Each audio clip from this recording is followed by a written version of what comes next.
So we're into day 2 of surgeries now, and you'll see behind me is the albergue. It's the shelter where the families stay this week.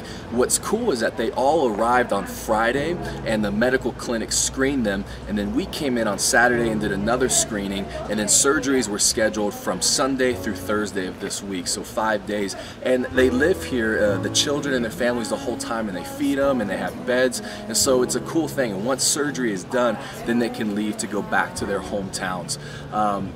Yesterday was a long day, tough day of surgeries, 8 surgeries altogether, but the final medical staff arrived last night back in the house at about 10 p.m. So from 7 a.m. to 10 p.m.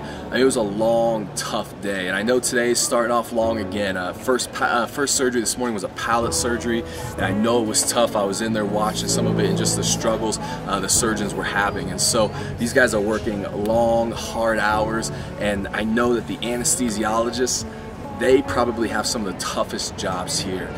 When these kids come out of surgery and are recovering, it's just tough to watch, and I know that they really have one of the toughest jobs here. So got today, 3 more days of surgery, about 40 altogether, and we're already having a good week.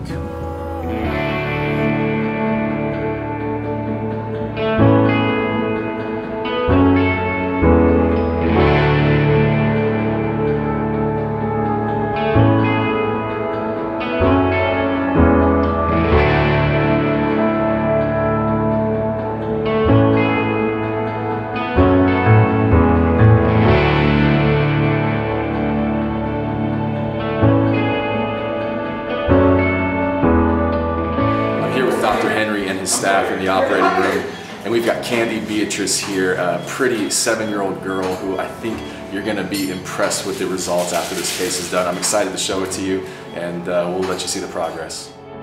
I thought it less like a lake and more like a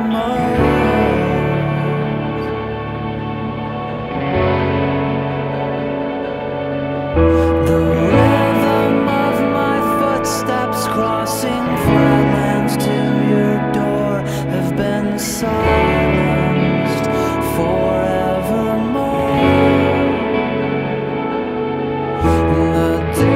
I'm here in the ward, and it's the morning after of Candy's surgery, and you can see her there right behind me on the bed, but I wanted to show you the surgery this morning because the result is so amazing. I mean, there's some swelling around the stitches, but in the end, this scar will barely be noticeable, and this 7-year-old girl will have an amazing opportunity on life again. So let's go check this out. I need you so much closer.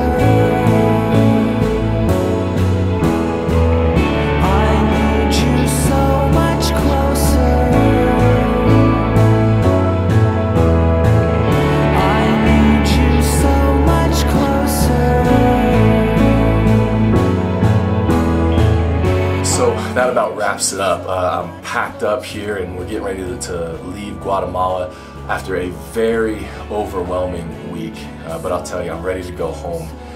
One of the interesting things that came out of this week that I heard about and wanted to share with you was, you know, a lot of these kids that we helped are not Spanish speaking. They're Mayan dialect, they're indigenous people, and so very few of them spoke Spanish at all. So we would go from English to Spanish to the Mayan or the Quechua dialect, and so it was a process of translation. But one of these families referred to Byron as a shaman or a medicine man, a healer. And it made me think, because in traditional cultures like this, the healer is a very central, vital role, but how in Western society we've lost track of that, we've disconnected with it, it's just no longer necessary. And you know, but this team plays a role of a healer here, and of course the surgeries we do follow modern laws of medicine, but man, when it comes off, it looks like pure magic sometimes. And so we need more of these modern day shamans to bring these modern technologies into the world to help people who need it. One last thought before I shut it down here. Byron shared this at the beginning of the week, but he said, you know, if the earth were a snow globe and we took it and shook it up and put it back on the table, how many of us would be in different situations? how many of us would be in the same spot that these children and these families are in. And so we feel compelled to give back. To whom much is given, much is required, and that's how we feel about it. So help us partner with organizations like this to make a difference in the lives of children all around the world.